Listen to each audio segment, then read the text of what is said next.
पात्रं देभक्त्यादिगुणार्णवम् यतीन्द्रप्रवणं वन्दे रम्यजामातरं मुनिं लक्ष्मीनाथसमारम्भान् नाथयामुनमध्यमाम् अस्मदाचार्यपर्यन्तां वन्दे गुरुपरम्परां यो नित्यमच्युतपदां व्यामोहतस्तदितराणि तृणाय मेने अस्मद्गुरोर्भगवतोऽस्य दयैकसिन्धोः रामानुजस्य चरणौ शरणं प्रपद्ये मातापिता युवतयस्य नया विभूतिः सर्वं यदेव नियमेन मदन्वयानाम् आद्यस्य न कुलपतेर्वकुलाभिरामं श्रीमन्तदङ्ग्रीगणं प्रणमामि मूर्ध्ना भूतं सरस्य महदाह्वय भट्टनाद श्रीभक्तिसारकुलशेखरयोगिवाहान् भक्ताङ्ग्रिरेण परकालयतीन्द्रमिश्रा श्रीमत्पराङ्कुशमनं प्रणतोऽस्मि नित्यम् नाथं पंकजनेत्र राम यमुना वास्तव्यमालाधरां योगीन्द्रं कुरिकेशचन्द्रजलधिं गोविन्दपुराधिपौ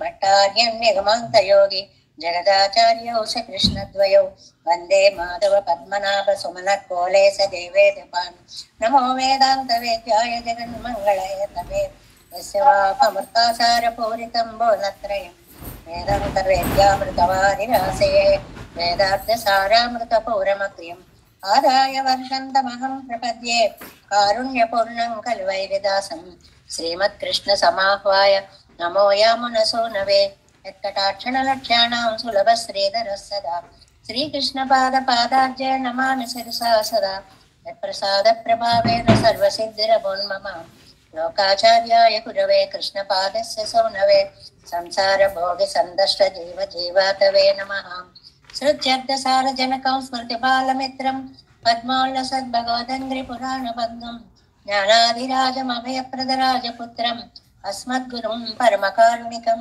नमामि द्राविडाम्नाय हृदयं गुरुपर्वक्रमागतं रम्यजामातृदेवेन दर्शितं कृष्णसूनुना सुन्दरजामातृमुने प्रपद्ये चरणाम्बुजं संसारार्णवसमग्नजन्तु संतारपोतकं नमोऽस्तु देवराजाय चतुर्ग्रामनिवासिने रामानुजार्य दासस्य सुताय गुणशालिने नमः श्रीशैलनाथाय कुन्तीनगरजन्मने प्रसादलब्ध परमप्राप्य कैङ्कर्यशालिने श्रीशैलेश दयापात्रं दीभक्त्यादिगुणार्णवं यतीन्द्रप्रवणं वन्दे रम्य जामातरं मुनिम् श्रीरङ्गसिंहगिरिदेशिकपादसेवा प्राप्ता किल द्रविडवेदरहस्यजातं श्रीगौतमान्वयसमाश्रितभागधेयं गोपालदेशिकमां शरणं प्रपद्ये कौशिकान्वयसञ्जातं वेङ्कटार्यतनुभवं वेदान्ताचार्य सशिष्यं उडैवर्लुं मां भजे श्रीमद्वेङ्कटरङ्गार्य शिष्यं सशिष्यसेवदिं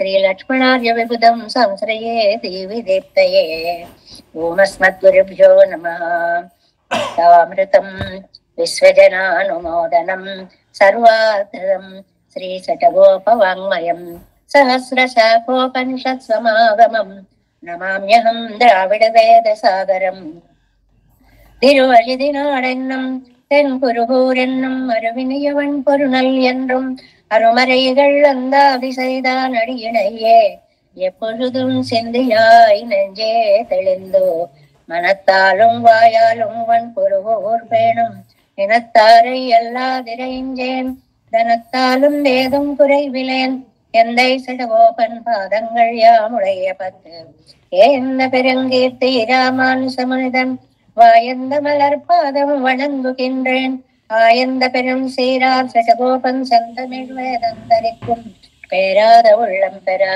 வாந்திருடன் சோலை மதிலரங்கள் வன்புகழ் மேல் ஆன்ற தமிழ் மறைகள் ஆயிரமும் என்ற முதல் தாய் சடகோபன் மொயம்பால் வளர்த்த இதத்தாய் ராமானுசன் மிக்க விரை நிலையும் மெய்யாமுயிர் நிலையும் தக்க நெறியும் தடையாகி தொக்கியலும் ஊழ்வினையும் வாழ்வினையும் போதும் குருவை இருக்கோன் யாழினிசை வேதத்தியல் நம்மாழ்வார் திவ்ய திருவடிகளே சரணம் எம்பெருமானார் திவ்ய திருவடிகளே சரணம் ஜெயர் திவ்ய திருவடிகளே சரணம் ஓம் அஸ்மத் குருப்யோ நமः జై శ్రీమన్నారాయణ భాగవత గోష్ఠికి దాసోహాలు సమర్పిస్తూ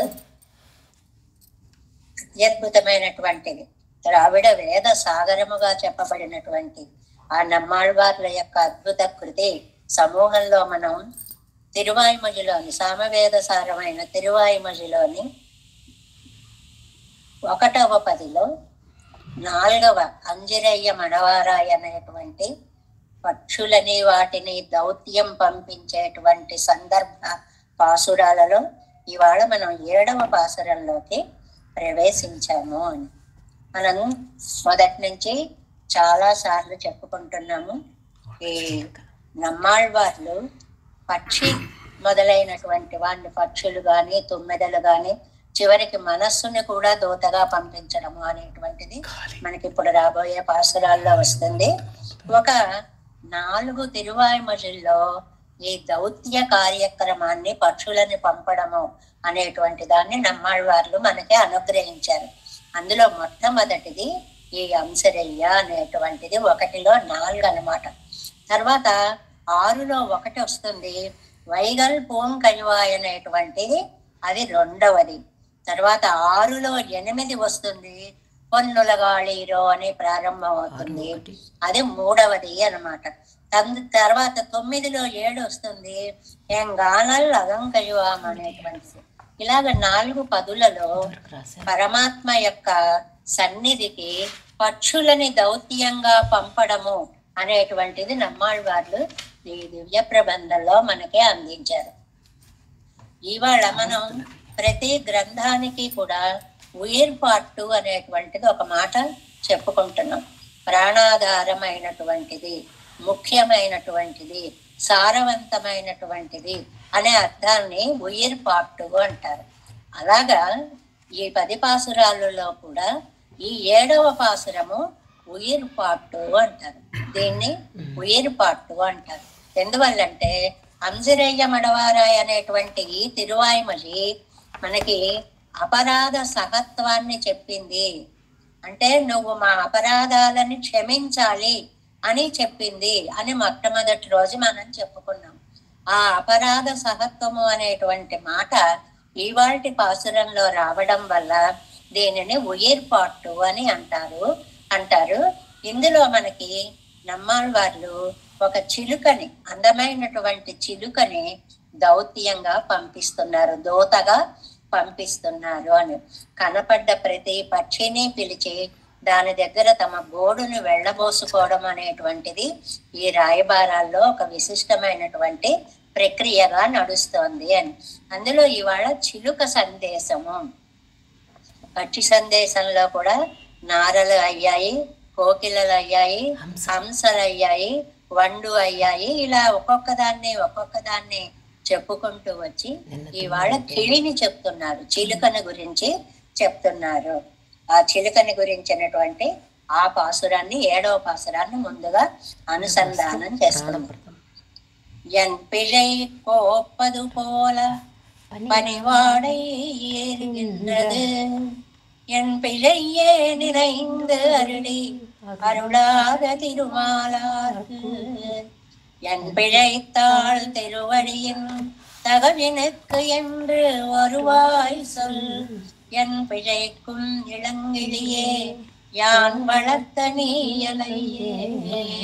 ఇందులో ఒక విధమైన ఆర్తి కూడా ఉంటుంది. ప్రతి దౌత్యంలోనూ ఆర్తి ఉన్నప్పటికీ కూడా ఇక్కడ ఒక విశేషమైనటువంటి మాట ఏమిటంటే ఎన్ పిழை కోప్పదు పోల పనివాడై ఏరుగిన్றது, ఎన్ పిழையே நினைந்தருளி அருளாத திருமாலார்க்கு, என் பிழைத்தாள் திருவடியின் தகவினுக்கு என்று வருவாய் சொல், என் பிழைக்கும் இளங்கிளியே యాన్ వళర్త నీయలయ్యే. చాలా ఏ పాసురం ఆ పాసురమే ఆనందాన్ని ఇచ్చేటువంటి పాసురం అనే ప్రతిరోజు చెప్పుకుంటున్నాం మనం. దీని అర్థాన్ని చూసినా కూడా ఎంత ఆవేదనతో ఆర్తితో నమ్మాళ్వార్లు ఈ దౌత్యాన్ని పంపిస్తున్నారా అని మనకు అనిపిస్తుంది. అందులో ఎన్ పిழைக்கும் ఇళంగిళియే యాన్ వళర్త నీయలయ్యే 4వ పాదాన్ని ముందు అర్థంలో చెప్పారన్నమాట. ఎన్ పిழைக்கும் ఇళంకిళియే, ఇళంకిళి అంటే లేత చిలుక అని అర్థం. ఎన్ పిழைக்கும் నా ఎముకలని బాధించేటువంటి యాన్ వళర్త తలై నీయే నేను పెంచిన చిలుక. ఓ చిలుక, నిన్ను చూస్తుంటే నా ఎముకలన్నీ కూడా ఒరుసుకుపోయినంత బాధ కలుగుతోంది. ఎముకలు ఎముకలు తగిలితే ఎంత బాధగా ఉంటుందో, రోగంలో అది భయంకరమైన బాధ అని అంటారు. భూమి మీద మనం నడిచేటప్పుడు చర్మం అడ్డు వస్తుంది కాబట్టి బాధ తెలియదు, కానీ చర్మం లేకుండా లోపల ఉన్న ఎముకలే భూమి మీద ఆనాయి అనుకోండి, అప్పుడు కలిగేటువంటి బాధ, ఈ ఎముకలలో ఉండేటువంటి బాధని వర్ణిస్తూ ఇక్కడ అమ్మా నిన్ను చూస్తేనే నాకంత బాధ కలుగుతోంది. ఎందుకో తర్వాత చెప్తారు.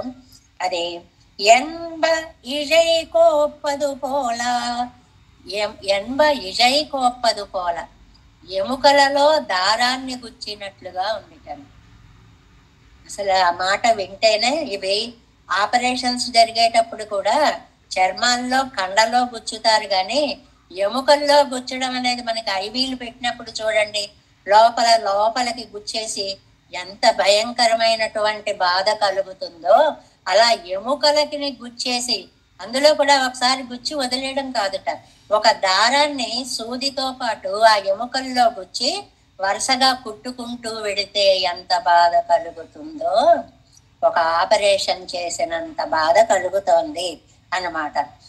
ఈ చల్లటి గాలి, పనివాడై అంటే చల్లటి గాలి, ఈ చల్లటి గాలి తగలడం అంత బాధని కలిగిస్తోంది. ఎంత బాధని? ఎముకలలో సూదిని గుచ్చి దారాన్ని బయటికి లాగినంత బాధని కలిగిస్తోంది.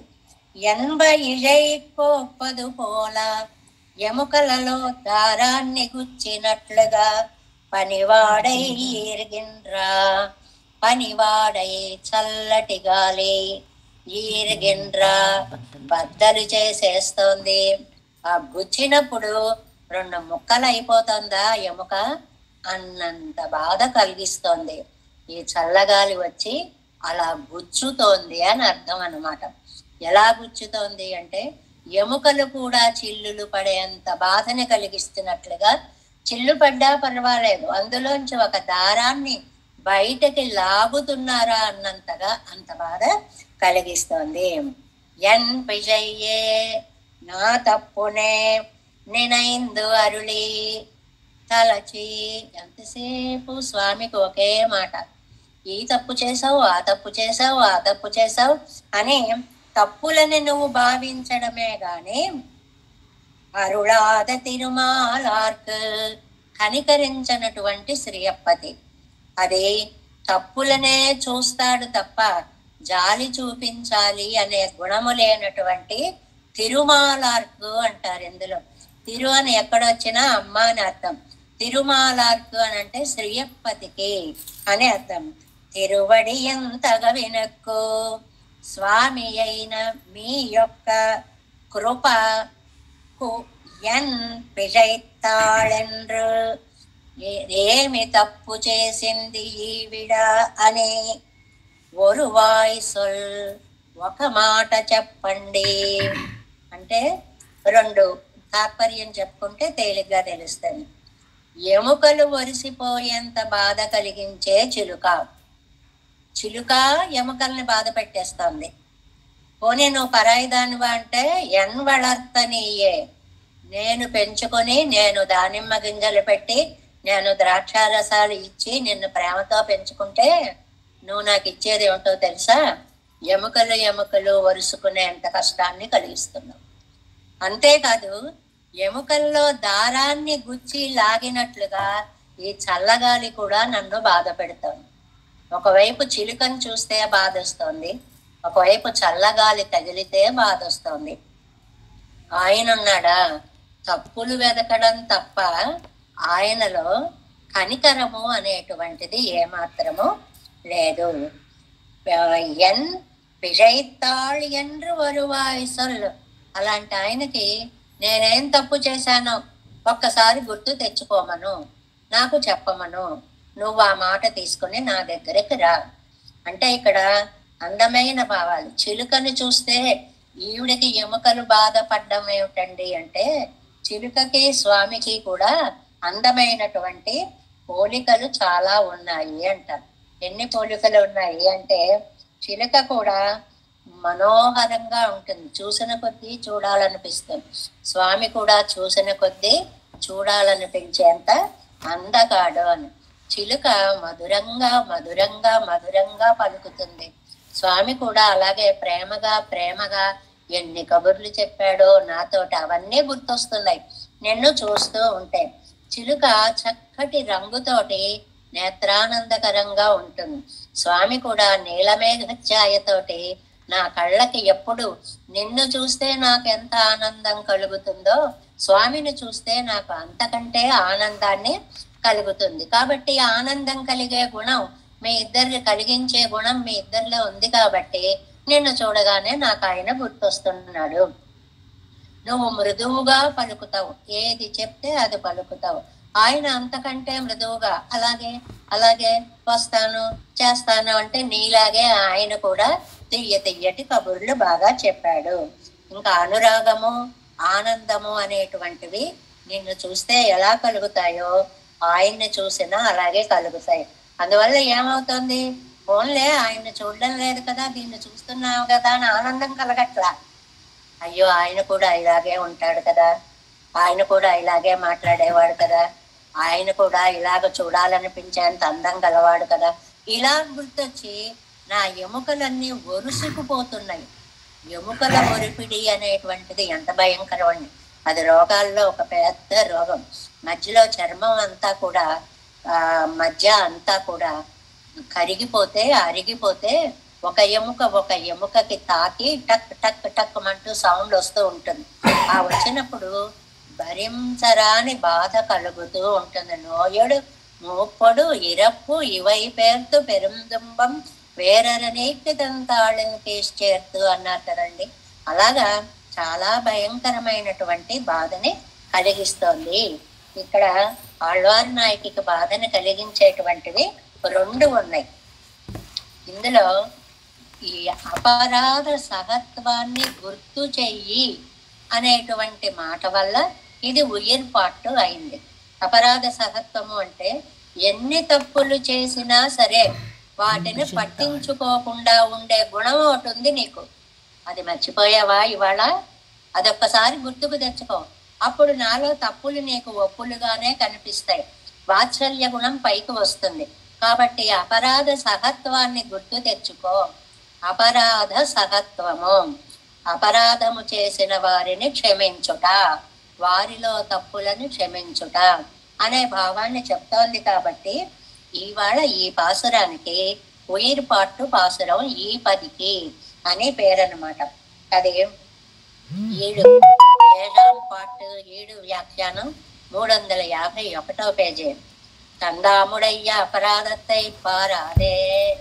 ఎంతసేపు కూడా చెప్పేవాళ్ళకండి తామేం తప్పు చేస్తున్నామో తెలియదు, ఇతరులు ఏం చేస్తున్నారో చెప్తూ ఉంటారు. మనకి లోకంలో ఒక మాట ఉంది చూడండి, ఇలా ఒకటిని చూపించే ముందు 3 వేళ్ళు నిన్ను చూపిస్తున్నాయని తెలుసుకో. ఈ ప్రయోగం ఒకటి ఉంది లౌకికంగా. ఒక తప్పును నువ్వు చూపిస్తే నీలో 3 తప్పులు ఉన్నాయి అనేటువంటివి 3 వేళ్ళు నీ వైపు తిరిగి ఉంటాయి. నన్నేదో తప్పు చేసావు తప్పు చేసావు తప్పు చేసావు అంటావు, నువ్వెన్ని తప్పులు చేసావో చూసుకో ఒకసారి. తందాముడయ్య అపరాధத்தை పారాదే. తాను చేసేటువంటి తప్పుల్ని చూడకుండా అరుళాజిప్పుల్ కడవీరవర్ వీధి ఎన్ను సిత్తు సొల్లం నిత్తనయ్యో వండవదెన్నో అవరుక్కొక్కరుత్తాగా.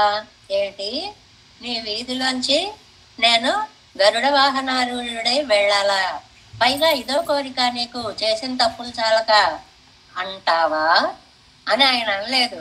ఇవన్నీ కూడా మనం చెప్పుకుంటున్నాం, ఇది ఒక స్టైల్ అన్నమాట. ఏమంటావు అంటే ఆయన అన్నట్లుగా మనమే భావించుకొని ప్రశ్న వేసుకుని సమాధానం చెప్పడం అన్నమాట. నిన్నను నువ్వు మా వీధిలోంచి వెడితే చాలయ్యా గరుడ వాహనారూఢుడవై, నేను ఏ కిటికీలోంచో నిన్ను చూసి తృప్తి పడతాను అన్నారు. ఏమంటావు, మీ వీధిలోంచి నేను గరుడ వాహనారూఢుడనే వెడితే కిటికీలోంచి చూసి పాపాలు పోగొట్టుకుంటావా అంటావా నువ్వు అని దాన్ని మళ్ళీ రిపీట్ చేయడం అన్నమాట. అలా అంటావా? ఎంగళ్ కుత్తమొన్నమే ఎన్ను మేయో పార్పదు తమ్ముడయ్యా అపరాధ సహత్వం. అది అండర్లైన్ చేసుకోవాలి. ఎంతసేపు నా తప్పు నా తప్పు నా తప్పు అంటావే, నీకు పెద్ద డిగ్రీ ఉందయ్యా. అపరాధ సహత్వము, అపరాధమును సహించేటువంటి మహనీయుడు. పార్క్ అక్కడవదన్రో ఎండ్రు, అది చూడక్కర్లేదా? ఎండ్రు తన్ కిళియైరక్కిరాళ్ అని తాము పెంచినటువంటి చిలుకని దౌత్యాన్ని పంపిస్తున్నారు ఈ పాసురంలో. ఎన్ పిజై కోప్పదు పోలా ఎలుంబున్ నరంబుమేయాంబడి శరీరంతాన్. ఈ శరీరం ఏమిటండి? ఎలుంబున్ నరంబున్, ఎముకలు నరాలు, వీటితో కదా ఏర్పడినటువంటిది ఈ శరీరం. పోర కృషమాయిత్, ఎంత కృషించిపోయింది అంటే ఒక పుల్లలా ఏర్పడి ఎముకలు మాత్రం మిగిలి ఎముక ఎముక ఒరుసుకుపోయేంత నీరసము దేహానికి వచ్చింది. ఎలుంబైతుళైత్ అదిలే మూర్తమా ఇరుప్పదుండ్రై వ్యాపరిపత్తా పోలేయాయిత్ పనివాడయ్యేరిగండ్రదు. నా చిలుకమ్మ, నీకు తోడు ఈ పనివాడై ఒకటి వచ్చింది. పనివాడై అంటే చల్లటి గాలి. మీ ఫ్రెండ్ వచ్చిందమ్మా, నువ్వే నీ రూపంతో నన్ను బాధ పెడుతున్నావు. నీకు తోడు గాలికి అగ్ని తోడే, అగ్నికి గాలి తోడైనట్లుగా నీకేమో ఒక చల్లటి గాలి కూడా తోడైంది. ఏమిటి దాని పని? ఆ గాలి నన్ను ఎలా గుచ్చుకుంటోందో తెలుసా? ఈ గుచ్చుకోవడాలు ఇవన్నీ ఆ విరహ వేదనలో ఉండేటువంటి ప్రేయసి ప్రియుల యొక్క అనుభవాలు విరహ వ్యధలు అంటారనమాట వీటిని. మనకి ఇప్పుడు గుచ్చుకోవడం అంటే వర్షంలో వెడుతూ ఉంటాం అనుకోండి, చినుకు పెద్ద పెద్ద చినుకు టప్ టప్ టప్ అని వరుసగా పడితే గుచ్చుకున్నట్లుగా అవుతుంది. వడగళ్ళు మీద పడితే కొట్టుకున్నట్లుగా అవుతుంది. ఆ అనుభవం వేరు. ఇది పై పైన గుచ్చుకోవడం కాదను. అదిలే మూర్తమాయిరుప్పదు, అది ఆ గాలి ఒక దారం రూపం ధరించేసిందిట, సూదిలో ఎక్కేసిందిటండి. అది ఒక మూర్తి అయిపోయిందట, ఒక ఆకారం ధరించేసి నా ఎముకల్లోంచి కసుక్కున దింపి అలా తీసి ఇలా లాగి ఆ దారం లాగుతున్న విషయం కూడా తెలుస్తుంది నాకు. నిజంగానే ఆపరేషన్స్ అవి అయినప్పుడు ఈ అనుభవాలు పుడుతున్నారు, దారాలు లాగుతున్నారు, ఇది చేసి అలాంటివి కొన్ని కొన్ని తెలుస్తూ ఉంటాయన్నమాట. ఈయనకి ఏం ఆపరేషన్ జరిగింది? చల్లగాలి అనేటువంటిది ఒక సూదిలో దారంగా మారి ఎముకల్లోంచి గుచ్చుకుంటూ లోపలికి పోతోంది. ఆ ఎత్తు పనివాడై ఈరిగిండ్రదు, పనివాడై అంటే చల్లటి గాలి. మలయ మారుతము విరహ వేదనకి చాలా ప్రోద్బలకంగా ఉంటుంది అనేటువంటిది మనం ఎన్నో విరహ గీతాల్లో వాటిల్లో విని ఉంటాము. నంజుట్టిన వాడయ్యా నదిరుక్కిరపడి, ఆ గుచ్చడంలో కూడానండి కొన్ని ఇంజెక్షన్స్ చేశారనుకోండి, చేసినట్టే తెలియదు, హాయిగా అయిపోతుంది. కొన్ని చేశారనుకోండి, మందు ఎక్కుతూ ఉన్న కొద్దీ మంట ఎక్కువైపోతూ ఉంటుంది, మంట పోటు ఎక్కువైపోతూ ఉంటుంది. అలాగట ఈ గాలి నంజుట్టిన వాడయ్యాన, విషాన్ని లోపలికి అలా దింపి ఇలా లాగుతున్నారా అన్నంత బాధ పెట్టేస్తోంది ఈ చల్లని. అసలు ఆ వర్ణించడం చూడండి, నంబిళ్ళయ్య గారు చెప్పడం, ఆయన మామూలుగా బాధ కలిగిస్తోందండి అని కవిత్వం అందరం రాస్తాం. ఎముకల్లోంచి దారంతో ఉన్న సూదిని లాగి విషాన్ని ఎక్కించి మళ్ళీ బయటికి లాగి మళ్ళీ గుచ్చి అప్పుడు ఎంత బాధ కలుగుతుందో ఈ చల్లగాలి నాకు అంత బాధని కలిగిస్తోంది. పంపోపవన మారుతం ఎన్నో నాయకన కిరుక్కుమా పోలేగిరా నిన్నదు కాణమివ్వాళ్ళై ఇవళుకు. పంపోపవన మారుతం అది చూడండి, చిన్న గీటు కింద సెకండ్ పేరాలో 4th లైన్లో ఉంది చూడండి. రాఖీ అంటే పద్మ సౌగంధికవహం శివం శోక వినాశనం ధన్యాహ లక్ష్మణ సేవంతే పంపోపవన మారుతం. ఆ శ్లోకాన్ని ఇక్కడ వ్యాఖ్యానం చేస్తున్నారు. విరహ బాధని వివరించేటువంటి రామాయణ శ్లోకం. అది కూడా వారికి వీరికి కాదు, సాక్షాత్తు శ్రీరామచంద్రుడికి సీతాదేవి యొక్క విరహంలో కలిగినటువంటి బాధని చెప్పేటువంటి శ్లోకము ఈ శ్లోకము అన్నమాట. పద్మ సౌగంధి కవహం, అది ఆ మారుతం ఎలా వస్తోంది? గాలి మంచి పువ్వుల పరిమళంతో వస్తోంది. ఆ పువ్వుల పరిమళం కూడా ఒకసారేమో కలువల పరిమళం వస్తోంది, ఒకసారేమో పద్మాల యొక్క పరిమళం వస్తోంది. ఇప్పుడు మనం కలం బగన్ అని ఒక మాట అన్నారు. కలం బగన్ అంటే కదంబం అన్నమాట. కదంబాలు మన వైపు కంటే తమిళనాడులో చాలా ఎక్కువగా పెరుమాళ్ళకు సమర్పిస్తూ ఉంటారండి. అన్ని మరువాలు, దవనాలు, మల్లెలు, మొల్లలు, పద్మాలు, కమలాలు వీటన్నిటినీ కట్టి చాలా అద్భుతంగా ఉంటుంది. అక్కడ పెరుమాళ్ళకి దండ సమర్పించాలి అంటే ఆ కదంబం ఎంత వైలక్షణ్యంగా ఉంటుందో. అది ఒకవైపు నుంచి మల్లెల వాసన వస్తూ ఉంటుంది, ఒకవైపు నుంచి మొల్లల గుబాళింపు వస్తూ ఉంటుంది, ఒకవైపు నుంచి పద్మము తామర యొక్క అతి అతి చాలా సుకుమారమైన పరిమళము వస్తూ ఉంటుంది. కలంబగన్ సూడు ఆరైపోలే, కదంబాన్ని ధరించిన వారిలాగా. అది ఎలాగా? తామరయ్యోడై సెంగళి నీరోడై కళిలే సెండ్రుపుకు, తామర పూలతోటి, తరువాత కలువలతోటి, వీటన్నిటితోటి పూవిలియదిల్ వైకట్టదుం ఎన్ను మేలు నిன்று అరిమిదియాన పరిమళత్తై కొందు కొండువారా నిన్றது. బాగుంది, ఇది ఒక అద్భుతమైన భావన. ఆ గాలిట డైరెక్ట్ గా రావడము, ఎటైనా వెళ్ళి రావడము. ఇది మనకి అనుభవంలోకి చెప్పాలంటే నాకు ఒకటి తోస్తుంది. ఏదైనా మనం శంఖ చక్రాలు మనకి వేస్తూ ఉంటారనుకోండి ఆచార్యులు వారు, ఆ వేసే ముందు ఏం చేస్తారంటే అగ్నిలో పెట్టి ఒకసారి తమలపాకు మీద ఇలా వేస్తారు. పడుతోంది పడుతోందని అప్పుడు భుజాల మీద వేస్తారు. అంటే ఆ వేడి కొంత అటువైపు మళ్ళీ ఇటువైపు వస్తుంది అనమాట, డైరెక్ట్ గా రాదు మన మీదకి అని. అలాగట అలా కూడా కాకుండా కాస్త ఎటో వెళ్ళి వేటినో తాకి నా మీదకి రాకుండా డైరెక్ట్ గా నా మీదకి వచ్చేస్తోంది అని. దాన్ని అంటారు శివం కలప్ప కలప్పత్త పశునెండ్రలా ఇరానెండ్రదు. కల్తీ లేని గాలిలా వచ్చేస్తోంది. కలప్పు అత్త కల్తీ లేని గాలిలా వస్తోంది.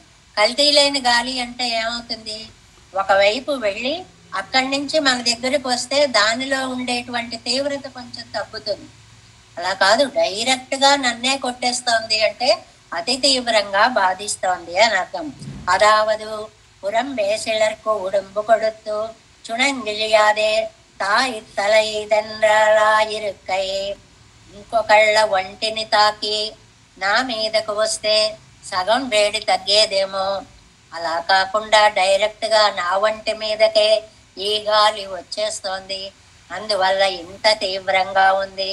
తాను రావడమే కాకుండా పరిమళాలన్నీ మూటగట్టుకొని తెస్తోంది. శోక వినాశనం. ఎవరంటున్నారండి ఈ మాటలన్నీ కూడా? శ్రీరామచంద్రుడు అంటున్నాడు సీతా విరహంలో. శోక వినాశనం நம்மையின் ప్రాణనోడే వైత్ నలియాది పోలే ఇరందదు. శోకాన్ని పోగొట్టడానికి రావలసినది శోకాన్ని పెంచడానికి వచ్చిందా అన్నట్లుగా ఉంది. అంటే మరింత బాధని, విరహ వ్యధని కలిగిస్తోంది అని అర్థం. ధన్యాహ.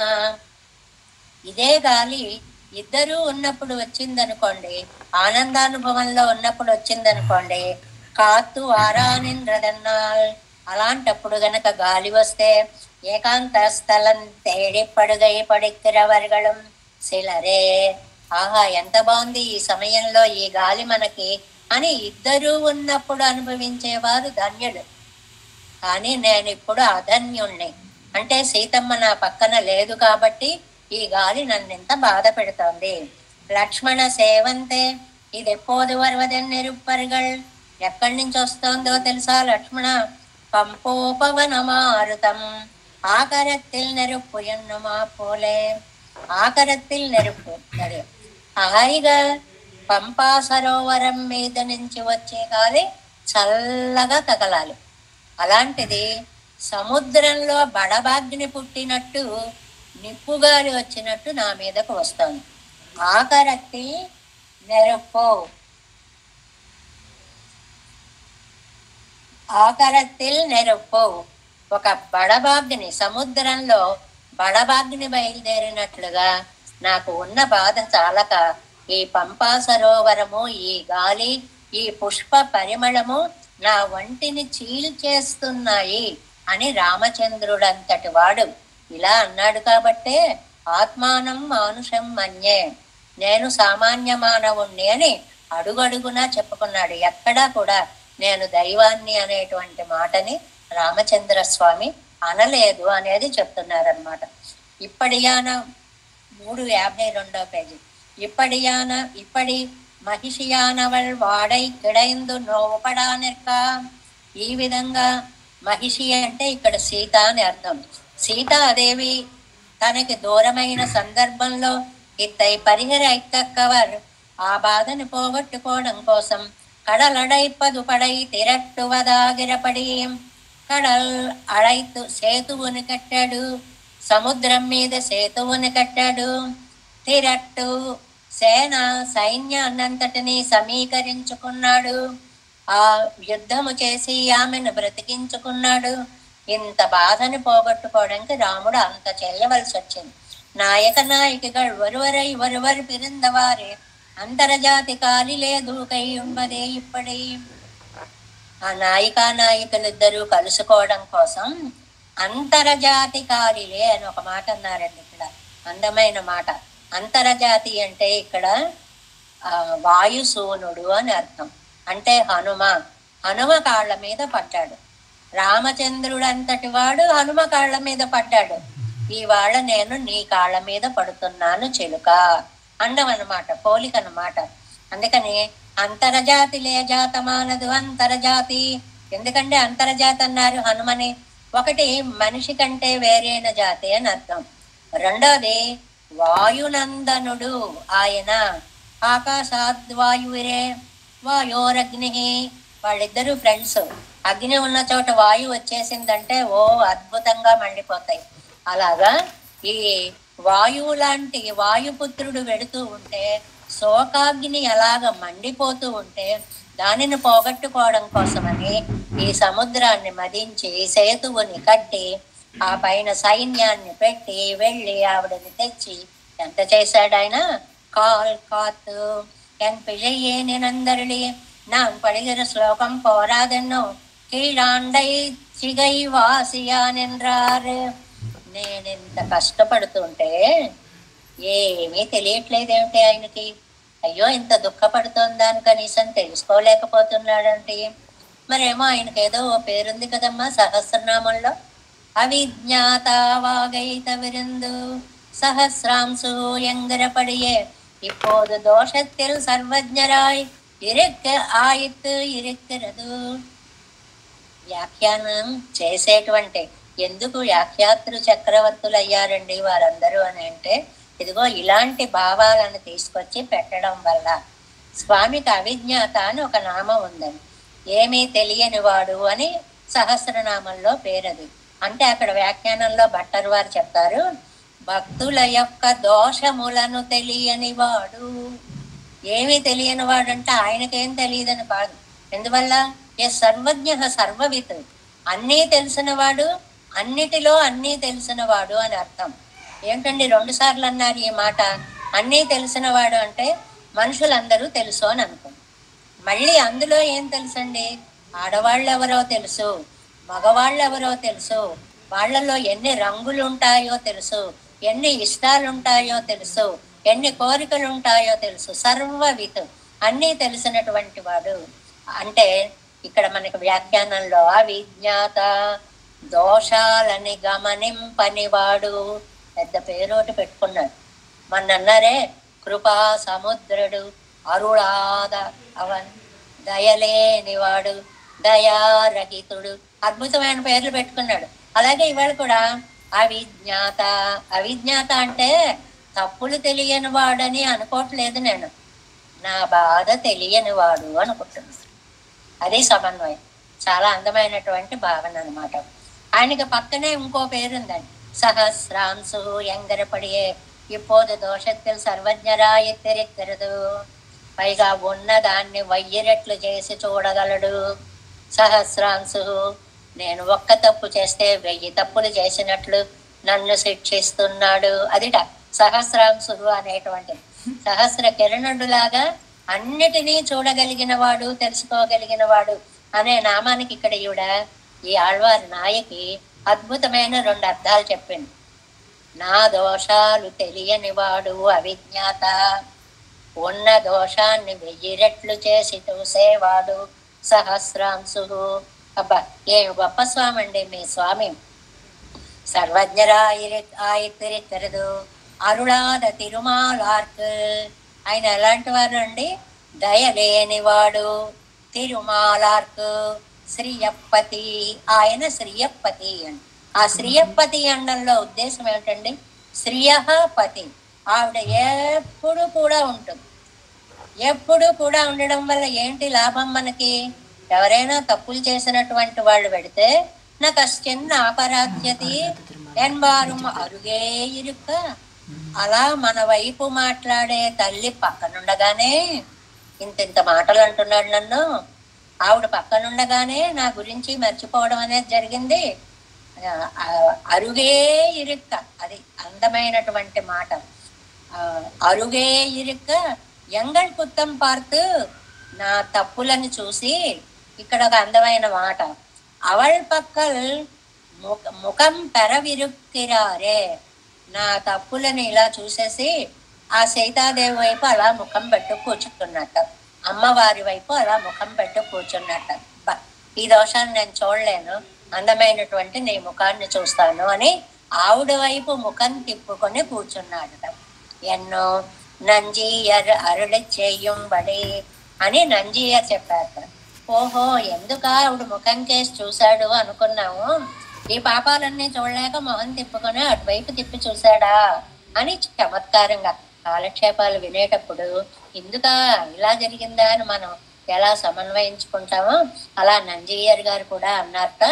ఎంగళ్ కుత్తం పార్త్, నా దోషాలు చూసి అవళ్ పక్కల్ ముఖం పెర విరిక్కిరారే, ఆవిడ పక్క మొహం తిప్పుకొని బాబు ఈ దోషాలు నేను చూడలేని నీ అందమైన ముఖాన్ని చూస్తూ ఉంటాను అని తిప్పుకొని ఉంటాడు అని నంజీయర్ అనేటువంటి ఆయన చెప్పారు.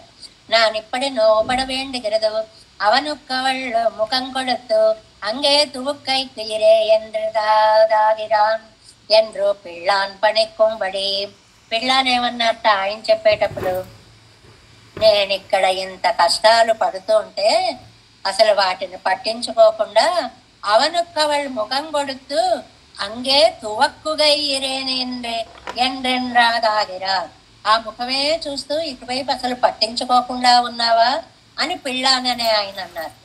అంటే వీళ్ళిద్దరిలోనూ 2 రకాల అర్థాలు. బాబు ఈ తప్పులు చూడలేను అని ఆవిడ ముఖం చూస్తున్నాడు అని నంజీయర్ అన్నారు. ఈ తప్పుల వైపు మనకెందుకు, హాయిగా నీ ముఖాన్ని చూస్తూ ఉంటారు, ఇది తప్ప నేను ఇంకా దేన్ని చూడను అన్నట్లుగా ఆవిడ ముఖాన్ని చూశాడు అని పిళ్ళాన్ అనేటువంటి మహానుభావులు అన్నారు. ఉరవుళ్ళ విడత్తిలే ఇరువెరుపుళ్ళదు, ఎక్కడైతే సంబంధం ఉంటుందో అక్కడే తిరస్కారం ఉంటుంది. ఏదైనా సరే మన ఏవ మనుష్యాణం కారణం బంధమోక్షయో, మనస్సే దేనికైనా ఒక సంబంధం ముడివేయడానికైనా ఒకటి కాదనుకోవడం. మనది అనేదానికి ఏదైనా ఆపదొచ్చింది అనుకోండి, అయ్య బాబాయ్ మన మనస్సు తల్లడిల్లిపోతుంది. లోకంలో పేపర్లో ఎన్నో చదువుతాం, పాపం ఇలా అయిందిట, ఆయన అలా జరిగిందిట, అంతే ఆ మాట వినేసి వదిలిపెట్టేస్తాం.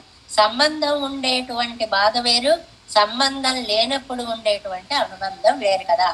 అరుళాదుడిగరదన్నానాల్ తంతాం కుత్తం పారాదే అరుళ చెల్లుమెత్తనయ్యో. ఎంతసేపు నేను తప్పు చేశా అంటాడే గాని తన తప్పు తను చూసుకోవడే అసలు ఒకసారైనా.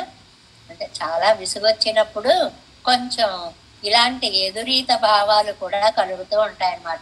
వేండువదన్ను సొల్లనిత్తనే రాగల్ நீங்கள் தான் இங்கனே சொல்லுங்கோள் என் பிழைத்தால் తిరువడియం తగవెనుకెన్నుంగోళ్. స్వామి అయినటువంటి నువ్వు తిరువడియం తగవెనుక్కు ఎన్నుంగోళ్. స్వామి అయినటువంటి నీకు కృప ఉండాలయ్యా, నీ లక్షణాన్ని నువ్వు మర్చిపోతే ఎలాగా, అది నీ తప్పు కదా అని చెప్పండి చిలుకల్లారా. అదనమాట. నా తప్పు అంటాడే గాని నన్ను పట్టించుకొని తన తప్పుని గురించి ఒక్కసారి కూడా ఆలోచించడం. ఎన్ కొత్తై పార్తదు దమిక్క దండించడం.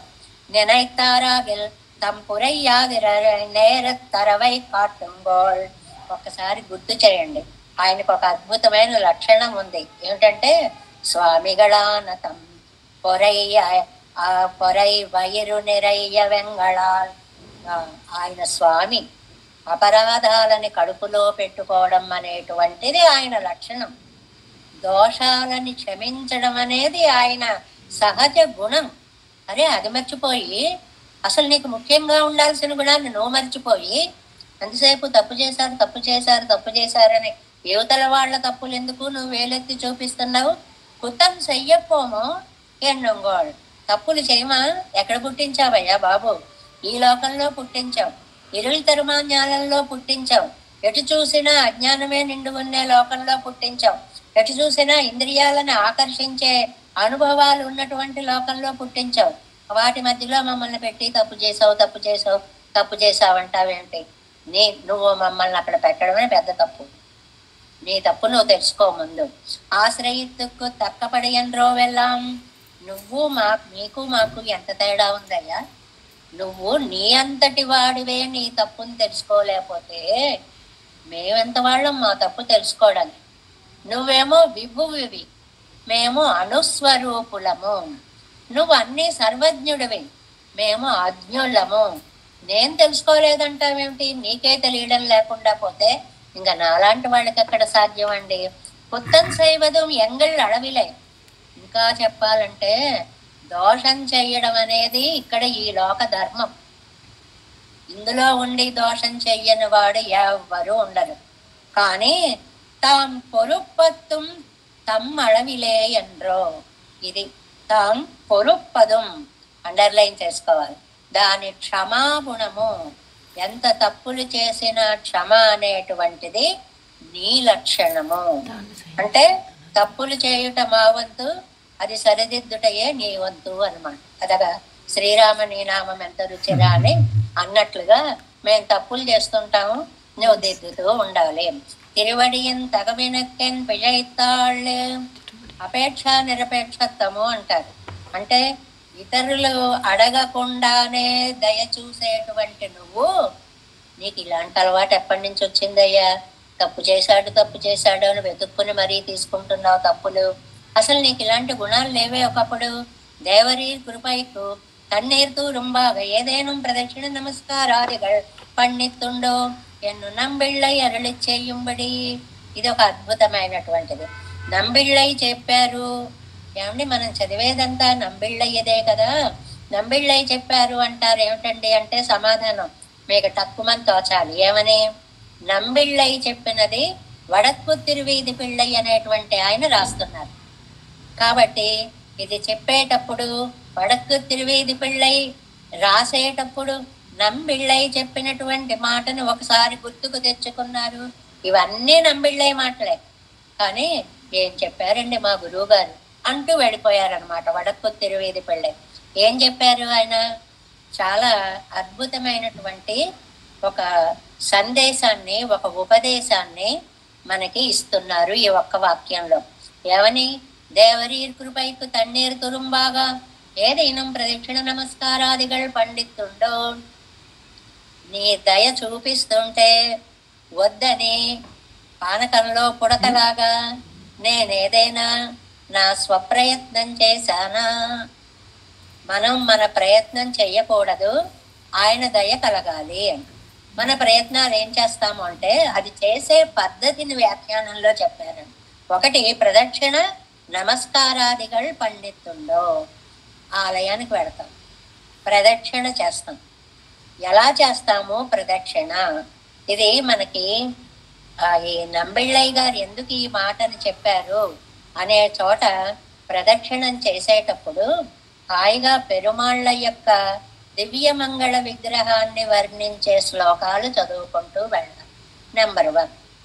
రెండవది, ఆ ఆలయ సౌందర్యంలో అక్కడక్కడ కొన్ని అవతార దృశ్యాలని చెప్పుతూ ఉంటారు. ఆ ఆనంద అనుభవంతో ప్రదక్షిణ చేయాలి. మనకి లెక్క ఉంటుందండి. ఏదో నేను 11 ప్రదక్షిణలు చేస్తాను, 1 చేస్తాను, ఏవో చేస్తాను, ఇంకా ఆగిపోవడమే ప్రధానం. బడబడ తిరిగేస్తూ ఉంటాం.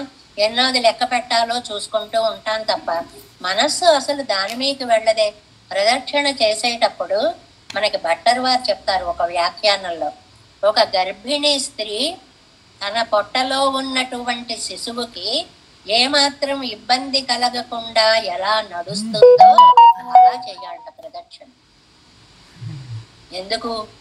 ఆ ఆలయ సౌందర్యాన్ని, అక్కడ ఉన్నటువంటి అవతార సౌందర్యాన్ని, ఆలయంలో వేంచేసి ఉన్న పెరుమాళ్ళ యొక్క వైభవాన్ని స్తోత్ర రూపంగా చదువుకుంటూ వెళ్ళాలి. మనం ఏం చేస్తామండి, మనం ఇద్దరమో ముగ్గురమో కలిసి పెడతాం, కాస్త కష్టం సుఖం చెప్పుకునేందుకు అక్కడే అవకాశం కలుగుతుంది. ఇది ప్రదక్షిణ చేస్తూ ఉంటాం. మా అత్తగారు చూసావా ఎంత పని చేసిందో, ఉన్నవన్నీ మా ఆడబడుచుకి ఇచ్చేసింది, నన్ను ఇలా చేసింది, ప్రదక్షిణ అయిపోతుంది. అత్తగారితో ఓ ప్రదక్షిణ అయిపోతుంది, ఆడబడుచుతో ఓ ప్రదక్షిణ అయిపోతుంది. ఇలాగ మొత్తం లోకాన్ని తిట్టేటప్పటికి మన ప్రదక్షిణలన్నీ అయిపోతాయి. దృష్టి ఎక్కడ దైవం యందు గాని ఆయన మీద గాని ఉండదు. అలాంటి ప్రదక్షిణలు చేయకండి. అయితే పూర్తిగా దేవుడి మీదే మనస్సు పెట్టి ప్రదక్షిణ చెయ్యొచ్చండి? చెయ్యొచ్చు. ఎందువల్ల? డైరెక్ట్ గా పెరుమాళ్ళ దగ్గరికి వెళ్ళకూడదు, ప్రదక్షిణ పూర్వకంగా వెళ్ళాలి అనేది మనకు ఒక శాస్త్రం చెప్తోంది.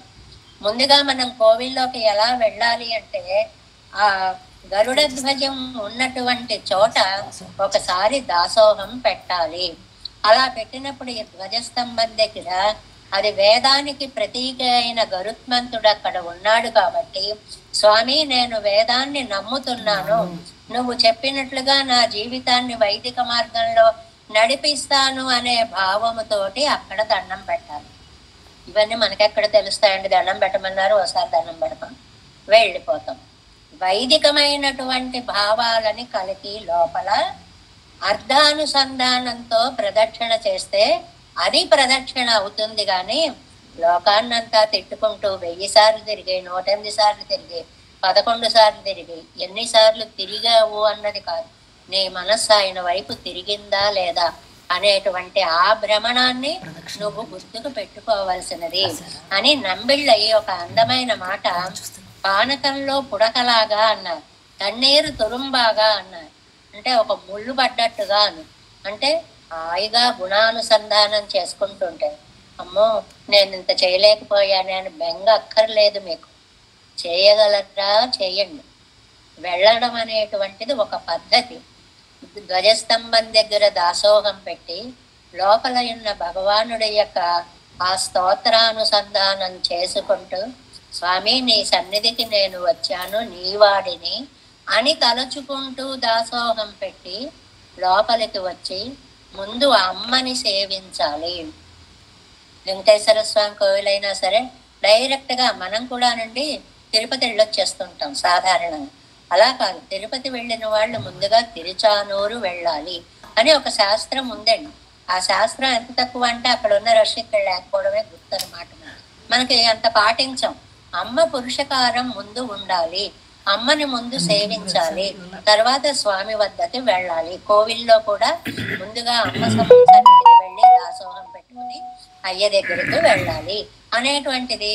నేనేమన్నా నా స్వప్రయత్నాలు చేస్తున్నానా అని అన్నారు నంజీయరు అన్నారు, నంబిళ్ళయ్య అన్నారు. నంబిళ్ళయ్య అన్నారు అని వడక్కు తిరువేది పిళ్ళయ్య అని ఆయన రాసేటప్పుడు ఆయన ఇలా చెప్పారు సుమాని. ఒకసారి ఆయన పేరుని కూడా వ్యాఖ్యానంలో చదివేది నంబిళ్ళయ్య వ్యాఖ్యానం. నంబిళ్ళయ్య అన్నారు అని మళ్ళీ వారి పేరు తలుచుకోవడం ఏమిటంటే, ఇంత అనుగ్రహించినటువంటి మహానుభావుడికి ఒకసారి దాసోహాలు సమర్పించడము అనమాట. తగ వినక్కు ஆனுசன்சம் பரோதர்மஹ என்று சொல்லும்படி இருக்கும் நிலைக்கு என் பிழைத்தாள், ఎన్న తప్పు செய்தாள். ఇక్కడ మనకి కింద లైన్ కింద 2వ లైన్ చూడండి. సకురుష్వ మహోత్సాహ కృపామయి నరర్షభ ఆనుసంసం పరో ధర్మః వర్తయేవ మయా శ్రుతః. సుందరకాండే మారుతం ప్రతి సీతాదేవి హనుమంతుడితో చెప్పినటువంటిది, నాయన కృపని చూపించాలి, ఆనుసంస్యం పరో ధర్మ, ఇతరుల యందు దయ చూపించడమే పరమమైన ధర్మము అని కదా నీ అవతారం యొక్క ప్రయోజనము. అలాంటిదన్నీ వదిలేసి నేను తప్పు చేశా అంటావేమిటయ్యా? ఎన్న తప్పు చేయదాళ్ళు, ఏం తప్పు చేశామని. 3 తప్పులు చేసినా సరే మనకు అడగడానికి ఇది ఒక చక్కటి అవకాశం వచ్చిందనమాట. నేను తప్పు చేశానంటావు, నువ్వు నన్ను చూడకుండా తప్పు చేయట్లేదా, నువ్వు నన్ను రక్షించకుండా తప్పు చేయట్లేదా? ఇలాంటి వ్యాఖ్యానం రామాయణంలో ఒక శ్లోకం ఇచ్చారు చూడండి. కింకోపమూలం ఎన్నాళిరే తారై. తార అనేటువంటిది ఈ లక్ష్మణ స్వామిని పంపడం. ఈ వృత్తాంతం మనకి నిన్న మొన్న కూడా వచ్చింది. 4 నెలలు అయినా కూడా సుగ్రీవుడు తిరిగి రాకపోయేటప్పటికి రామచంద్ర స్వామికి కోపం వచ్చి వెంటనే లక్ష్మణ స్వామిని పంపించాడు. లక్ష్మణ స్వామి కిష్కిందకి వెళ్ళి ఆ గుహ బయట నిలబడి ఒకసారి ధనుష్టంకారం చేశాడు. అది చేసేటప్పటికి ఒక్కసారి ఎగిరి కింద పడేంత పిడుగుపడ్డట్టుగా శబ్దం వినపడింది. మెళ్ళో దండలు అవన్నీ తీసి పక్కన పడేశాడు. తారా తారా, ఇప్పుడు నేను వెడితే ఏమైపోతాను, నువ్వే రక్షించాలి అని ఆవిడని అడిగాడు. ఆవిడ బయలుదేరి వచ్చింది. ఎంత భయంకరంగా వచ్చిందో మనం చెప్పుకున్నాం. సా ప్రస్కలంతి మద విహ్వలాక్షి అన్నట్టు ప్రలంబ కాంచీ గుణం. ఎన్ని వర్ణనలు చేస్తారండి. ఉన్నది ఉన్నట్టుగా లేచి వచ్చినటువంటి ఆవిడ. అయ్య బాబా ఇలా వచ్చిందే అని తల వంచుకున్నాడు లక్ష్మణుడు. అప్పుడు ఈవిడ అడుగుతోంది ఒక అందమైన మాట. సకురుష్వ మహోత్సాహ కృపామయి నరర్షభ. కింకోపమూలం 3వ లైన్ లో ఉంది చూడండి. కిష్కింధాకాండే త్రయస్త్రింశే లక్ష్మణం ప్రతితారా కింకోపమూలం మనుజేంద్రపుత్ర కస్తేన సంతిష్ఠతి వామ్నిదేశే కశుష్క వృక్షం వనమాపతంతం దవాగ్నిమాసీదతి నిర్విశంక. అద్భుతమైనటువంటి శ్లోకం అండి. అడిగేదేమో ఒక తార అంటే కోతి జాతికి, వానర జాతికి చెందినటువంటి స్త్రీ. ఆవిడ ఏ ఉద్దేశంతో అడిగిందో గాని మనకి వ్యాఖ్యానాలు మాత్రం చాలా అద్భుతంగా వచ్చాయండి.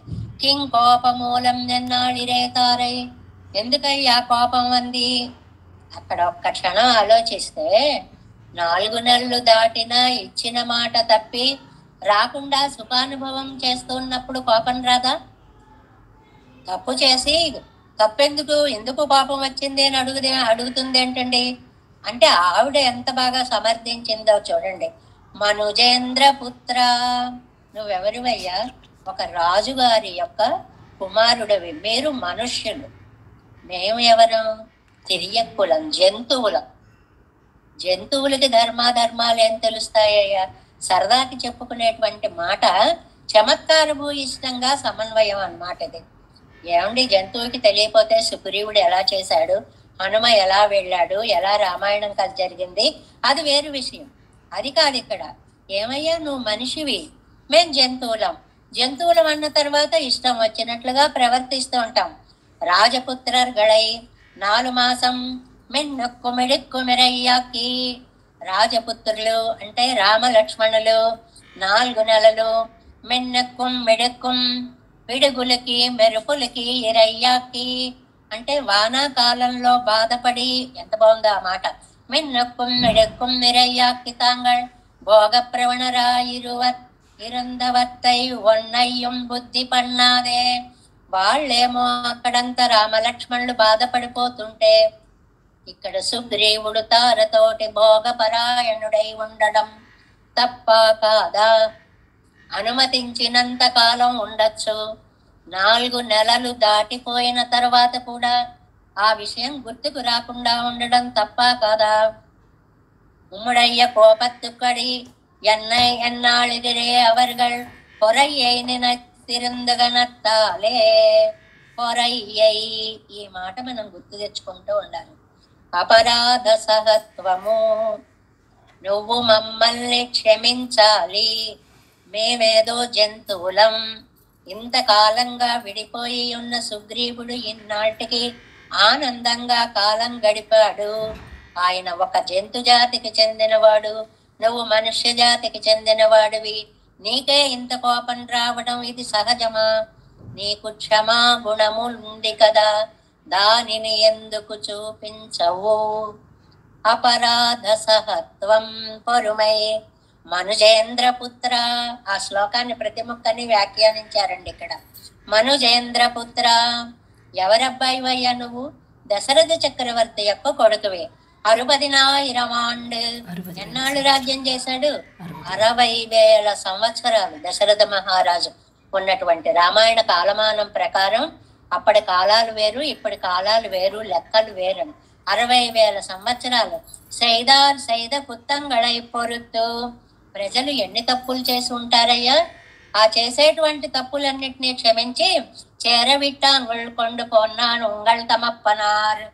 అలాంటి దోషాలని క్షమించిన దశరథ చక్రవర్తి కుమారుడవేనా నువ్వు? ఏదైనా కొడుకు తప్పు చేశాడు అనుకోండి, ఏమయ్యా మీ నాన్నగారు ఎన్ని దానాలు చేసేవారయ్యా, ఎంత ఉపకారం చేసేవారయ్యా, నువ్వేమిటి అందులో ఒక్కటి కూడా నేర్చుకోకుండా ఇలా ఉండిపోయావు అంటామే. అలాగే లక్ష్మణస్వామిని మనుజేంద్ర పుత్ర 60,000 సంవత్సరాలు మీ నాన్నగారు ప్రజలందరూ చేసినటువంటి తప్పులని క్షమించినట్లుగా ఇప్పుడు మేము చేసిన ఈ చిన్న తప్పుని నువ్వు క్షమించలేవా? అవన్ వైతిలే పిరందు ఆయన కడుపున పుట్టావయ్యా, పుత్తం సైదోమెన్ను తలయ్యరెక్క వందు నిన్నేరు నేరు. మేమేదో తప్పు చేశామంటూ మాపైకి రై రైమంటూ ఆదిశేషుడు కాబట్టి బుసలు కొట్టుకుంటూ వచ్చేసావే. అజగిదా ఇరందు దుమ్మడై పోకు కస్తేన సంతిష్టతి వాంగ్ని దేశే శాస్త్రవశ్యమన్నెక్కే కండదిలే కాడుగా చేపలత్తై పండ మేళమాట్టాద తిరియక్కుగళై నీరే. మేమెవరం అనుకుంటున్నావయ్యా? తిరియక్కుగళై వానర జాతికి చెందిన వాళ్ళం. మేము శాస్త్రాలు చదువుకున్నామా? ధర్మాలు ఆచరించాలని తెలుసా? ఏదో మీ వంటి మహనీయుల యొక్క సహవాసంతో మంచి అనేది నేర్చుకున్నాం గాని మాకుండే చాపల్య బుద్ధి మాకు ఉంటుంది. ఆ చాపల్య బుద్ధి పొమ్మన్నా పోదు అంటారు.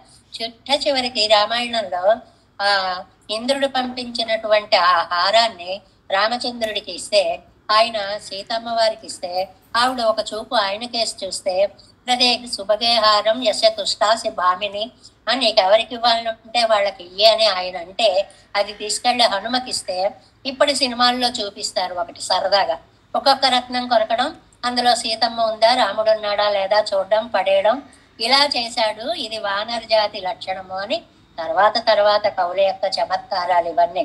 అంటే వానర జాతి లక్షణాలుగా మేము ఏదో కొన్ని చేస్తే చేసి ఉండవచ్చు, కానీ ఒక రాజేంద్రుడిగా నీకు రక్షించవలసిన క్షమాగుణము అనేటువంటిది లేదా?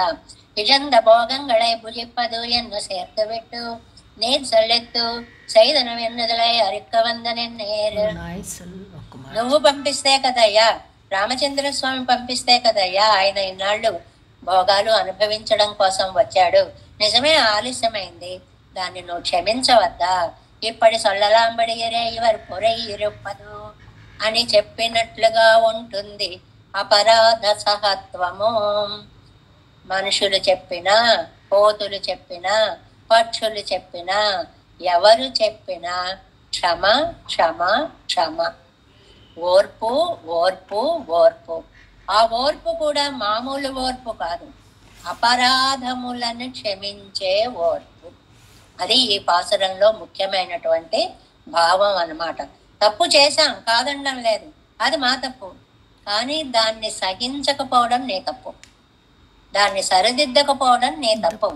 వరువాయ్ సొల్, వరువాయ్ అన్నది వడు వార్తై, వరువాయ్ వాయ్ అంటే నోరు అనుకుంటాం, ఇక్కడ వరువాయ్ సొల్ అంటే ఒక వార్తని చెప్పి, వాయ్ అంటే ఇక్కడ వార్త అని అర్థం. ఒక్క మాట చెప్పమ్మా నా కోసం వెళ్ళి, సొల్లి అన్నదు సొల్రి అన్నాయ్, ஒரு వార్తై సొల్రి అన్నపడి, వాయ్ సొల్ అంటే ఒక నోరు విప్పు అని కాదు అర్థం. అక్కడికి వెళ్ళి మా గురించి ఒక మాటని మంచిగా చెప్పవలసినది అని ప్రార్థిస్తున్నారు. ఎన్ పిழை కుమ్మిళంగిళియే, అక్కడ ఎంత విశేషమైన అర్థాలో ఒక్కొక్క పదంలో ఎన్ పిழైకుం ఉందండి. అది ఎన్బు ఇழైకుం అని చెప్పచ్చుట, ఎన్ పిழైకుం అని చెప్పచ్చుట. ఎన్బు ఇழైకుం అంటే ఆ ఎముకలని వరిసేలా బాధ పెట్టేటువంటి చిలుక అని ఒక అర్థం. ఎన్ పిழైకుం ఇళంగిళియే, ఎన్ను నా పాపాన్ని నా ఎన్నని విడదీయాలన్నమాట. అంటే నిన్ను చూసి నేను ఎంత ఆదరంగా ఎంత ప్రాణాలు పెట్టుకుని బ్రతుకుతున్నానో తెలుసా అని ఇక్కడ చిలుకకున్న లక్షణాలను కొన్నిటిని చెప్తున్నారు. ఒకటి మౌఢ్యత్తాలు, మౌఢ్యము అమాయకత్వం. ఆ పక్షిని ఇలా పట్టుకొని చూస్తుంటే అబ్బాయి ఎంత ముచ్చటగా ఉందో, ఎంత ముద్దుగా ఉందో అనిపిస్తుంది. మౌగ్ధ్యం ఒకటి, స్నిగ్ధమాన పణితియాలు, స్వచ్ఛత. ఒకటి చెప్తే ఒకటి చేయడం అనేది కాదు. అందుకే మనకి చిలుక పలుకులు అని ఒక మాట అంటారు. చిలుక పలుకులు అంటే చెప్పినది చెప్పినట్లు అంటాం. అదే మనకి ఉపదేశ రత్నమాలలో ఆచార్యుల యొక్క వాక్యాన్ని చిలుకలా చెప్పాలి అంటే వారు చెప్పిన అర్థాన్నే చెప్పాలి, కానీ తోచినదే సొల్లి అని ఏదో ఒకటి తోచింది చెప్పకూడదు అనేదాన్ని ఇక్కడ చెప్తారనమాట. అందువల్ల స్నిగ్ధమాన పణితియాలు, స్వచ్ఛతతోటి, వడివిల్ పసుమయ్యాలు. మూడవది శరీరంలో రంగు. అసలు ఆ చిలుకల రంగు ఎంత అందంగా ఉంటుందండి. ఎర్రటి ముక్కు. అది నిన్నను ఒక 500-600 చిలుకలు ఒక చెట్టు మీద వాలిన దృశ్యం చూసాం. అయ్యో ఈ ఫోటో దొరికితే రేపు గ్రూప్ లో చూపించచ్చే అనిపించింది. దొరకలేదు, నాకు తీసుకునే అవకాశంగా లేదు అక్కడ. వాయిల్ పజపాలు, నోటిలో ఉండేటువంటి అందమైన రీతి, ఆ సౌండ్ ఎంత మధురంగా ఎంత చక్కగా వస్తుందో. చిలుకలా పలికారండి అంటారనమాట. నాయకును కుస్మారకమాయ్ ఎలుంబై ఇజైకిరకిలి ఎన్నుదల్. ఆవిడకి బాధ కలిగించి ఒకటి మౌగ్ధ్యం, నా ప్రియుడు కూడా ఇలాగే అమాయకంగా ఉండేవాడు కదా. 2 స్నిగ్ధం, ఎంత స్వచ్ఛ హృదయుడో, నా దగ్గరకు వచ్చి కలిశాడు. పసుమయ్యాలు వడివిల్, ఏమి నీలమేఘఛాయో, ఎంత అందంగా ఉండేవాడో. వాయిల్ పజుప్పాలు, ఆ పలకరింపు ఒడలికి పులకరింపు అయ్యేది కదా అని ఒక్కసారి చిలుకని చూసేటప్పటికీ నాయకుని చూసినంత పారవస్యం కలగడమే ఎలంబై రెక్కరకిడి ఎన్నుదల్. సూది పెట్టి దారాన్ని లాగి ఎముకల్లో గుచ్చి బయటికి తీసినంత బాధని కలిగిస్తోంది. ఆ భావనే అంత బాధని కలిగిస్తోంది. ఎన్ పిషైక్కుం ఎన్ దిశయ్య అరివిత్తాలన్న తప్పుండా మెన్నుదల్. నా దశని తెలుసుకోవచ్చు కదా, నేను విరహంలో ఉన్నానని తెలుసు కదా. ఎలా తెలుస్తుందండి అది? తను వచ్చినప్పుడు, తన దగ్గర ఉన్నప్పుడే, నా చెయ్యి పట్టుకున్నప్పుడు కలిగిన ఆనందం, అది విడిచేస్తే నేను ఎంత దుఃఖపడ్డానో ఆయన అప్పుడే చూశాడు కదా. సంశ్లేష విశ్లేషలు ఏకకాలంలో చూశాడు కదా. అటువంటి ఆయన నా దశని వదిలిపెట్టేసి యాన్ వళర్తనీయలయ్యే, అమ్మా చిలుక, నేను పెంచిన చిలుక అంటున్నారు తాళ్వారు. యాన్ వళర్త, నేను పెంచిన చిలుక. శ్రియపతియాయి తాన్ రోంద్రియాయి ఇరుప్పారు సైపత్తై ఎత్తిల్ పెరందారం సైవరు. శ్రియపతి అంటే అమ్మా స్వతంత్రుడు, ఎలా పడితే అలా చేస్తాడు, ఎలా బాధలు పెట్టాలంటే అలా పెడతాడు. కానీ నువ్వు అలాంటివి కాదు కదా, నేను పెంచిన చిలుకలు. నేను గోరు ముద్దలు పెట్టి దాడిమ రసాలు ఇచ్చి చక్కటి మధురమైనటువంటి ద్రాక్ష ఫలాలను పెట్టి పెంచిన హృదయం ఎంత సుతుమెత్తగా ఉంటుందో అనుకున్నాను తల్లి. శ్రీయప్పతి இருப்பாய் சைவத்தை వైత్తిల్ పిరందారం సైవరో వైత్తిల్ పిరందారం. కడుపున పుట్టిన బిడ్డ అనుకున్నాను తల్లి నిన్ను, నువ్వు కూడా నాకు బాధ కలిగిస్తున్నావా? ఇది చాలా అద్భుతమైన. లోకం అంతా నన్ను ఏమన్నా పర్వాలేదండి, నా బిడ్డలే నన్ను ఇలా అన్నారండి అనే బాధ ఎలా ఉంటుందో. వయత్తిల్ పిరందారం సైవరో కలందు పిరిందార్ సైవత్తవరు తవర్గళం సై అవర్గళో. లోకంలో మిగిలిన వాళ్ళు చేసేటువంటి బాధలు కడుపున పుట్టిన బిడ్డలు ఎక్కడైనా చేయవచ్చా? యాన్ వళర్తనీయలయ్యో, అవంతానిప్పటి చెయ్యవేండి చేయదానో. నేను పెంచినది కూడా ఇలా అయిపోయిందా? నేను పెంచాను. ఆ నేనులో ప్రపంచ వాంగ్మయం అంతా ఇమిడి ఉందండి. అహం వేద్మి మహాత్మానం, నాకు తెలుసు రాముడి యొక్క గొప్పతనం. నేను చూశాను ఆ విషయాన్ని. నేను ఆ ఒత్తి పలకడంలో నా మనోభావాలన్నీ నీకు కలిగేలాగా నిన్ను ప్రేమతో పెంచితే, కడుపున పుట్టిన బిడ్డలా పెంచితే నువ్వు కూడా నాకు చివరికి బాధ కలిగిస్తున్నావా? చూస్తేనే బాధ కలిగిస్తున్నావు. ఒకటి ఆ రూపంతో, ఆ మాటతోటి ఆయన్ని గుర్తు చేసి. ఇప్పుడేమో వెళ్ళి వార్త చెప్పద్దా నువ్వు? ఎన్నోటై సంబంధమన్నో అవన్ ఇప్పటి దశై ఎయిదదు, ఇప్పటి చేయదదు. నాతో ఉన్నటువంటి సంబంధం వల్ల కదా ఇప్పుడు నేను నిన్ను పంపిస్తున్నాను అని అంటే, మన ఇద్దరికి ఎంత సంబంధం ఉంది తల్లి. అప్పటి ఎన్నోట్టై సంబంధం ముక్కుం ఉండాన పెంబు నీ నలియ చొల్ల వేణుము. నా తల్లి లాంటిది అన్న భావన నీకు లేకుండా నన్ను కూడా నువ్వు ఇలా బాధ పెట్టడం, నన్నే ఇలా బాధ పెట్టడం, నువ్వే ఇలా బాధ పెట్టడం, ప్రతి చోట ఒక్కొక్క అర్థం. నన్నే బాధ పెట్టడం, నిన్ను పెంచాను, పెద్ద చేశాను, బుద్ధులు చెప్పాను, నన్నే బాధ పెడతావా? నువ్వే ఇలా బాధ పెట్టడం, కడుపున పుట్టిన బిడ్డ అనుకున్నానే, నువ్వు కూడా ఇలా చేస్తావా నన్ను? యాన్ వళర్తనీయలయ్యే ఎనక్కు తక్క పోలే ఎండ్రో నీయం విరుప్పదు ఉనక్కు కురయ్యో. నాకు తగినట్లు నువ్వు ఉండాలి గాని నువ్వు అనుకున్నట్లు. ఇది సీతామాత అనుకుంటుంది, ఇదంతా నా దురదృష్టమేలే. ఏంటి నా దురదృష్టం? మయైవ దుష్కృతం కించిత్ మహదస్తిన సంశయ. నాయనా హనుమ, నేనే ఓ పెద్ద పాపము. ఎనక్కు తక్క పోలే ఎండ్రో నీయం విరుప్పదు. నేను చేసుకున్న పాపం వల్ల కదమ్మా నువ్వు ఇలా తయారయ్యావు. నాకు కురయ్యో అంటే ఏంటి? చిన్న తప్పు చేసా, పెద్ద తప్పు చేసా అంటుంది సీతమ్మ. చిన్న తప్పు భగవంతుణ్ణి నిందించడం, పెద్ద తప్పు భాగవతోత్తములని నిందించడము. ఇది ఒక పెద్ద పాఠం అన్నమాట. మనం సాధారణంగా ఇతరులను విమర్శిస్తూ ఉంటాం. భాగవతోత్తములని ఎప్పుడూ కూడా విమర్శించకూడదు. కోరత్నాశ్వాన్ అంటారు, ఒక చోట కళ్ళెందుకు పోయాయి అయ్యో అని లోకం బాధపడుతుంటే, ఏ మహానుభావుడు పెట్టుకున్న బొట్టు చూసి ఎంత వంకరగా పెట్టుకున్నాడో అని భావించాను. ఆ చూపులో అలాంటి క్రౌర్యం ఉండబట్టి నా కళ్ళు పోయాయి అనుకుంటారట కూరేసు. అలాంటి భావాలు కూడా రాకూడదు. కానీ మనకు ముందు వచ్చేవే అవి, దోషాలే ముందు మనకి కనిపిస్తాయి. కాబట్టి మేమా మానవులం, అణువులం, నువ్వు విభువివి. నీ వంటి వాడు ఏం చేయాలి అంటే దోషాలని క్షమించాలి. అపరాధ క్షమత్వము అనేటువంటిది నీ యొక్క ప్రత్యేకమైనటువంటి గుణము. కాబట్టి నీ గుణాన్ని నువ్వు మర్చిపోకు తండ్రి అని ఒక్క మాట చెప్పిరమ్మ చిలుక. నువ్వు ఒక్క మాట చెప్తే చాలు, ఏమో నా అదృష్టం బాగుంటే అతడు వస్తాడు, మేము మళ్ళీ కలుసుకుంటాము అని. ఆళ్వార్ నాయకి ఈ పాసురంలో కిళిని చూసి, కిళి అంటే చిలుక, చిలుకని కూడా ఆచార్యుడితో పోలుస్తారు. మృదుమధుర భాషణ కలిగినటువంటి ఆచార్యత్వాన్ని ఇక్కడ మనకి గుర్తు చేస్తూ ఈ పాసురంలో అపరాధ క్షమత్వం అనేటువంటి ఉయిరుపాటుగా దేనిని భావింప చేస్తూ అనుగ్రహించారు నమ్మాళ్వార్లు. ఎన్ పిழை కోప్పదు పోల పనివాడై ఈర్గిன்ற ఎన్ పిழையே நினைந்தருளி அருளாத திருமாலாக்கு என் பிழைத்தால் திருவடியின் தகவினுக்கென் ஒரு வாய் சொல் என் பிழைக்கும் இளங்கிளியே யான் வளர்த்த நீயனையே.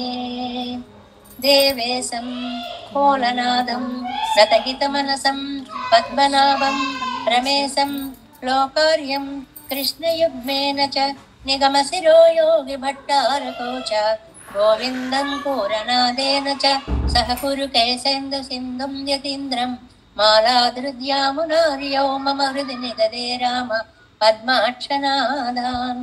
తిరువరుణ్మాల్ சேனை முதலி செடகோபன் நாதமணி சீருய்ய கொண்டார் மணக்கால் ரம்பி சென்றாமாழ வந்தார் குருமாலாதரர் குருகை பிரார் கண்பாம் எதிராசர் கோவிந்தர் கூரேசர் பட்டர் வேதாந்தமனை திருகண்ணர் கங்குடைய நம்பிள்ளை இவர் ஈழளித்தற்கே இந்த மாதவர் பத்மநாபரிவர் அருளாளர் திருவடியுன்றிய தேவ பெருமா கை கொண்டருளும் திருமலையாழ்வார் பதங்கள் முன்னன்னுள் சேரந்தனவே.